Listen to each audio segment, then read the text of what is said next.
Get up.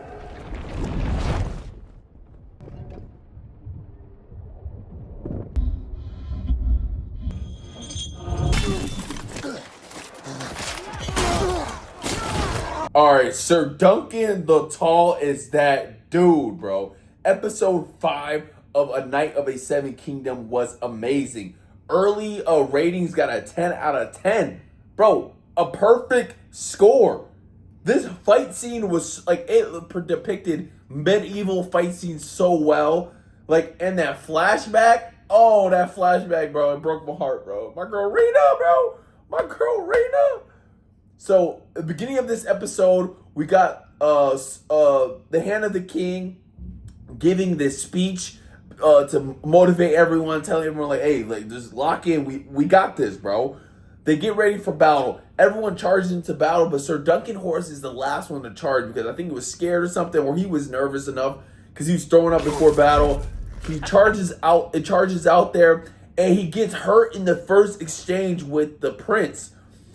He gets the javelin right on his stomach. He had to pull it out. Once he pulls it out, the dude comes back with this like hammer type fisting, hits him on his ground. Now he's on the ground, face full of mud. I'm like, bro, Ser Duncan, you gonna end it like this is how it's gonna end? You didn't even get one lick?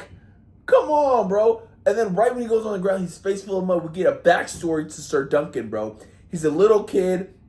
Him and this other girl named Rena, who is his best friend, they're basically born in Flea Bottom. See them scavenging this battlefield that just happened. They're scavenging for these the horses stuff and all their gold so they can sell it. So they sell all the treasure off of the things they got from the battlefield, and they get 2 silver coins. And they're gonna use this money to pay for a fare to get out of Flea Bottom because it's not great right now. Girl Rena really wants to leave, but Ser Duncan doesn't want to leave because he believes that his mom might come back to save him and come back to find him. But if he's gone, where is she? She's not going to be able to find him. But he really knows deep down that she's actually dead. They meet this guy, this really bad guy who got his hand cut off. And he's basically trying to rob them and stuff. But they ended up running away. But Rena does something stupid. She takes one of his pouches, his alcohol pouches, right?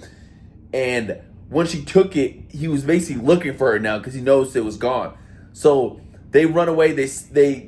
He finds them the second time. When he finds them the second time, this is where he robs them. He takes all their money and stuff like that, the things they were going to use for the fair, but also the fair money they were going to use the 2 silver coins. The price went up for the tickets because everyone wants to leave Flea Bottom. So they're like, yeah, the price just jumped up. So he's like, damn, they didn't have enough money to leave. Then they run into the guy. He steals the money from them, but Rena does something stupid after they steal the money, right? It was 2 of them, 2v2, and they're just kids, so they had no power, no weapons, nothing. She steals the knife from him. When she steals the knife from him, he noticed that the knife is gone. He pulls back on her, grabs the knife, and cuts her throat. Oh my God, bro. That shit broke my heart, bro. I was like, damn, Ser Duncan, that was his love. He loved this girl too, bro. And he cuts her throat. Ser Duncan gets pissed, jumps on dude's back, he's beating him up, but he's a little kid, he can't do anything. He gets thrown on the ground. The other guy that was with him stabs him in the leg. This is where he meets his idol, the dude at night, that his like adopted father, Sir Pennytree, right? So Pennytree's like, just belligerent drunk, says, leave that kid alone, pulls his sword out, put it in work, bro. Cuts one dude's head off, the other guy he's having like a longer fight with, kills him, ends up getting down, kills him. And after this fight, Ser Duncan, the girl's dead. Ser Duncan basically goes back into where they used to live with the girl Rena. And he's basically depressed, bro, sad, crying. Then he sees Sir Pennytree basically leading. So he follows him and follows him out of Flea Bottom, follows him like throughout his whole journey. The dude's on a horse. He's drinking. It was kind of like a really good backstory.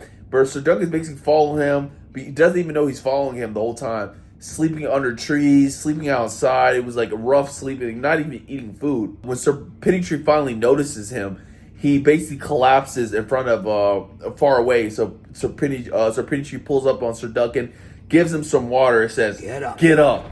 Then we're back on the battlefield where he was on the ground. He gets up from the mud. Dude, battlefield's going crazy. He's getting hit from the horses, other thing. Then he's fighting the prince, and the prince is whooping his butt. I ain't gonna lie to you, bro. Stabbing him left and right. Like, it's not looking good. Got stabbed in the eye, had to take his helmet off. Like, I'm thinking Ser Duncan, I'm like, dude, you really better go out like this?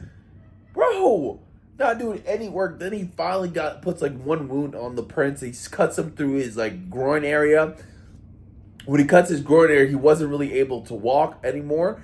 And that's where Ser Duncan kind of like falls over and he like hunches over. And I'm thinking like, damn, Ser Duncan's dead? And they're about to end the battle. And the prince is telling him to ring the horn that's in the battle.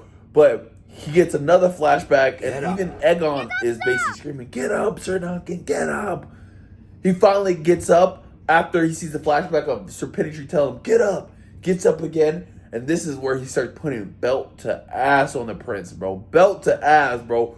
Whooping him. It was a rough battle. It was like, because he wear all that metal and stuff like that. Also, his shield broke in like the first exchange, which is like, what weak ass shield is this? Just whooping him, punch him in his face. And the prince gives up. He says, I give up, I give up. And then he drags him in front of everyone, drags him to the front, says, say it. He says, I give up. The battle ends. They only lost one casualty in the whole battle from Ser Duncan's side. So everything's looking good. The hand of the king is good. They go back. They take Ser Duncan back to the back to like help him heal because he was messed up, bro. He's real messed up. Then the hand of the king is like, oh yeah, I can't really feel my hands. My hand feels like wood. And he asks one of the dudes to take his helmet off. He takes his helmet off, bro. Half his head is gone. I'm like, no way. And then he like basically passes out, dies right there. And I'm like, come on, bro. This dude was so cool. Like, he would have been such a great king. And him dying just like, man, that shit broke me, bro. I was mad as hell that he died. But what a great episode. Like, this storyline, the flashback with the fight scene, like, whoo. I ain't gonna lie, I wish we had a longer episode. Like, why don't we get hour-long episodes? We only get like 30-minute episodes for these the certain Night of the Seven Kingdom, but it's my favorite right now. It got rated a 10 out of 10. Perfect.